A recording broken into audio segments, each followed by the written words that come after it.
Saya makan tak kenyang pun doktor, kenapa gula saya naik? Bila saya buka puasa doktor, saya makan kuih 2-3 biji je, memang tak kenyang pun perut. Kenapa gula saya mencanak naik? Ini kesilapan yang paling kerap berlaku semasa bulan puasa. Apabila kita buka puasa, kita makan benda-benda ringan, memang tak rasa kenyang. Contohnya kuih 2-3 biji, minum air manis mungkin 1 gelas atau minum air kosong 1 gelas. Sebelum kita makan betul-betul, kita cek gula, tengok naik mencanak. Kita jadi sedih, kita jadi keliru. Kenapa kita makan tak kenyang pun, sedikit je kita makan tapi gula tu naik mencanak? Sebab benda-benda yang kita makan tu sangat kalori dense. Kuih-kuih yang kita makan masa kita buka puasa tu, yang kononnya untuk alas perut, makanan ringan, kita faham sebenarnya adalah penuh dengan gula. Tepung gandum putih, refined carbohydrate, refined plain simple flour tu adalah terdiri pada glukos molekul saja, tak banyak serat pun. Tetapi kuih tu tawar kalau kita tak letak gula. Jadi kuih-kuih yang kita guna tepung gandum putih, kita mesti tambah gula dan garam sikit nak bagi sedap. Jadi memang mencanak naik gula. Lagi baik bila kita buka puasa, kita makan benda-benda protein yang berkhasiat. Contohnya ayam, ikan, telur, sayur. Makan sampai kenyang pun tak apa, lepas tu minum air kosong. Benda tu lagi baik daripada kita makan benda-benda sementara. Kononnya kuih-kuih Melayu, benda-benda manis sikit untuk alas perut sebelum kita makan betul-betul. Jadi 2 kali kita makan. Yang makan pertama tu simple carbohydrate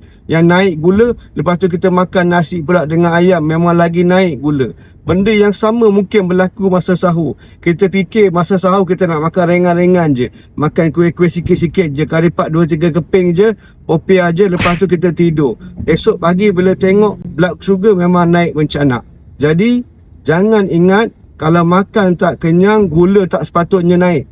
Walaupun kau makan tak kenyang tapi kau makan benda yang salah, gula tetap akan naik, tetap memberi kesan tak baik kepada kesihatan.